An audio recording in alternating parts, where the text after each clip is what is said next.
শত শত বছর ধরে সময় যেন থেমে আছে অচেনা এক গাছের ছায়ায়। কে রোপণ করেছে, কবে জন্ম, কেউ জানে না।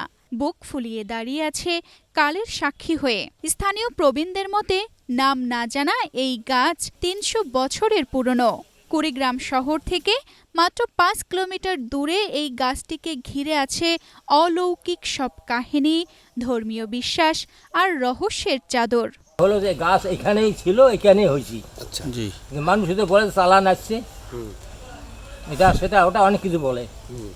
আমরা তো জানি যে চালান টান না, এটা আগে গাছটা ছোটো ছিল তো জঙ্গলের ভিতরে, মানে দেখি পায়নি, এটা চিনবারও পায়নি। যখন গাছটা বড় হলো তখন সকলের চোখ ফাঁদে তো, তখন সে প্রকাশ পাইলে, পাওয়ার পর সকালে দেখে আর চিনবার না পায়। এইভাবে আস্তে আস্তে বাড়তেছি। ওদের স্বপ্ন পূরণে পাশে থাকতে পেরে আমরা গর্বিত।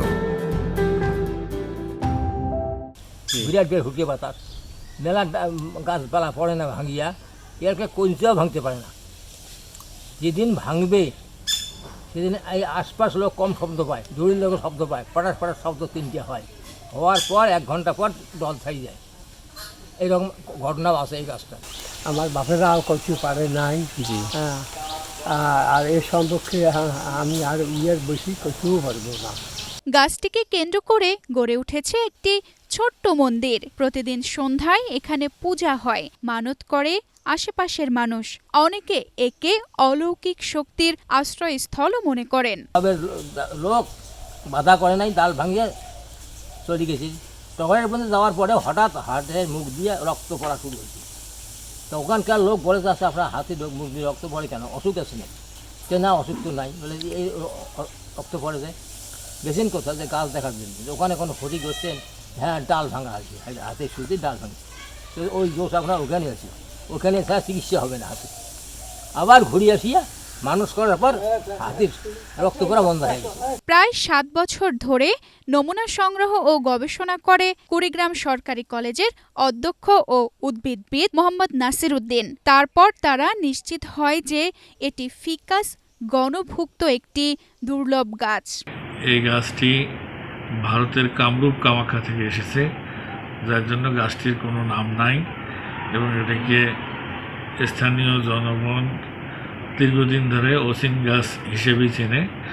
কিন্তু এই গাছটিকে নিয়ে আমি দীর্ঘ 6-7 বছর গবেষণা করেছি এর শনাক্তকরণের জন্য, এবং অবশেষে আমি বিভিন্ন প্রকার পত্রপত্রিকা এবং বিদেশি জার্নাল অনুসন্ধান করে আমি নিশ্চিত হই যে এই গাছটির বৈজ্ঞানিক নাম ফিকাস ল্যাকোর, এবং সেই অনুযায়ী আমি সমস্ত নমুনা সংগ্রহ করে বাংলাদেশ ন্যাশনাল হার্বেরিয়ামে পাঠিয়ে দিই, এবং তারা আমাকে নিশ্চিত করে যে এই গাছটি একটি শনাক্তকৃত গাছ এবং এর নাম ওই ফিকাস ল্যাকোর।